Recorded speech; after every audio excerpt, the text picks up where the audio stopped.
Guys, gals, non-binary pals, welcome. I'm ProkoCat and this is VGMazing, my series on video game music appreciation.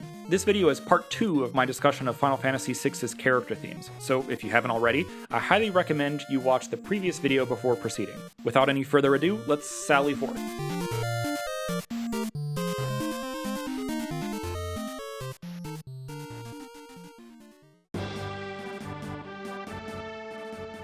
Locke is a cheerful, good-hearted thief, I mean treasure hunter. His character theme reflects his upbeat attitude and adventurous spirit with its major key area and ascending melodic shapes. While the melody and accompanying parts are rhythmically pretty straightforward, the snare drum is more bold and plays an energizing, syncopated figure.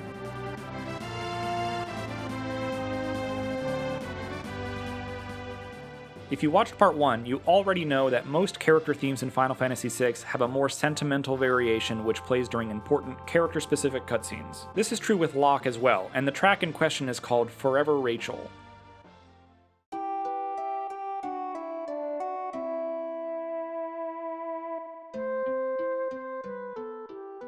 In an emotional cutscene set to this music, we learned Locke and Rachel's story. The couple were in love, but an accident resulted in Rachel getting amnesia and forgetting her relationship with Locke entirely. Locke makes the difficult decision to move on, but Rachel is ultimately killed in a raid by the evil Gestalian Empire. With help from the legendary Phoenix, Locke is able to give Rachel life for just long enough to get closure. She encourages him to let himself love again, and he does. We'll get there. An interesting aspect of the musical treatment of Locke's theme in this variation is that its sections have been permutated. The original theme's A and B parts have been swapped so that the latter is the first we hear. We heard something similar in the Coin of Fate variation of Edgar and Sabin's theme discussed last time, wherein the A section of the original was truncated to become simply an introduction to the more important B section. This formal development technique enables Uematsu to get more out of a single character theme by shifting weight between sections, keeping things fresh and emotive across multiple tracks. We tire of this music less quickly because each iteration has a slightly different focus.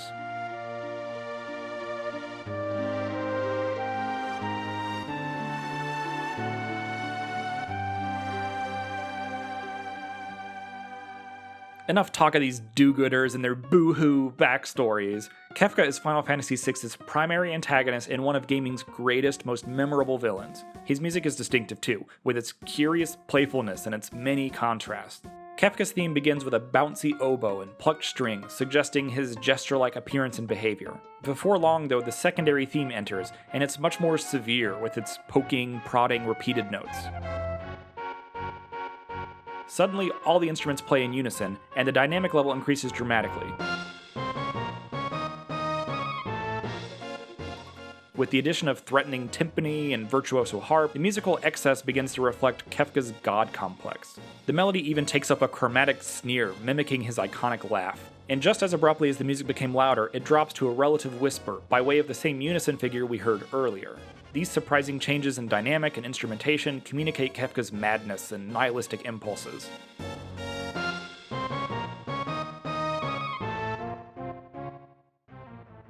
Of course, no discussion of Kefka or the music that represents him would be complete without mentioning Dancing Mad, the nearly 20-minute musical arc that plays during Final Fantasy VI's final boss fight. Of particular interest is the final movement of the piece, as it uses motives from Kefka's theme.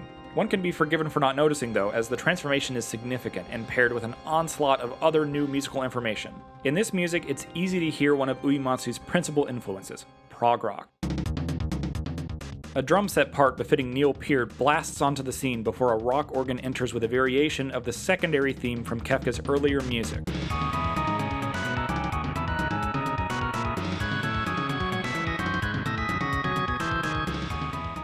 Rhythmic obfuscation keeps this from being easy to hear, but there's almost a note-to-note relationship between these two sections.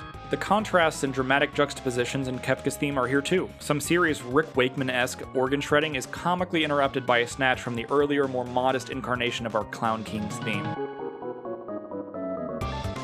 These two textures cut together with no transition whatsoever is pure madness, perfect for Kefka.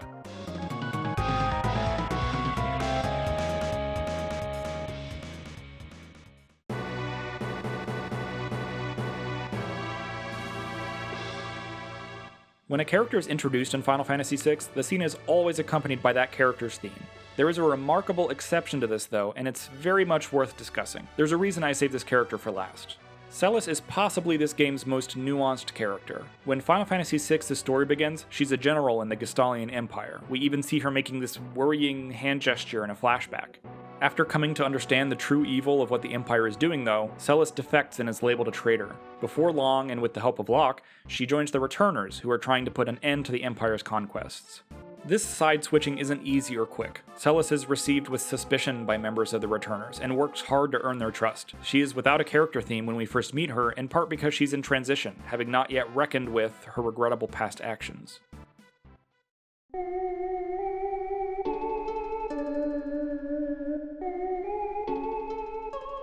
Sometime into the story, Celes plays a starring role in a pivotal plan by the Returners. In one of the most memorable moments in all of video games, she impersonates opera diva Maria in a bid to make contact with high-rolling gambler, airship haver, and friend of the show, Setzer. This sequence is amazing for so many reasons. That a 16-bit video game would endeavor to represent opera within itself at all is notable, and that it does it so well is just wow, yes. More of this, please.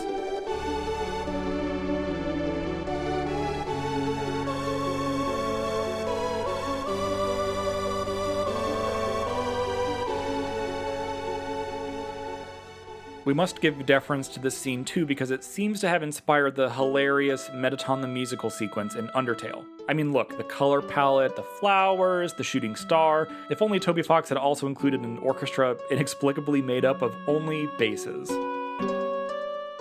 It is through this act that Celes acquires her character themes. The melody from the aria Celes sings goes on to represent her in later scenes, including a dramatic one in which she attempts suicide. In a welcome change, this later incarnation of the aria melody trades the synth voice for what sounds like a celesta.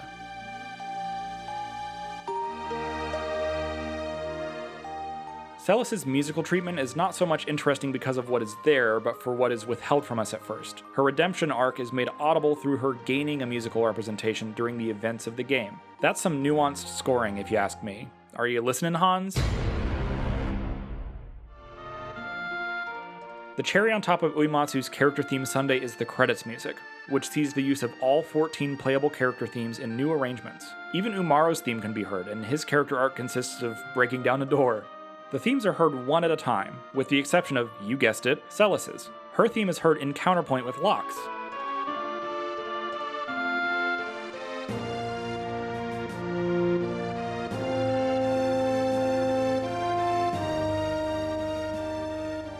This is a charming treatment of these two tunes, and reflects the connection the two characters develop with each other during the events of the game.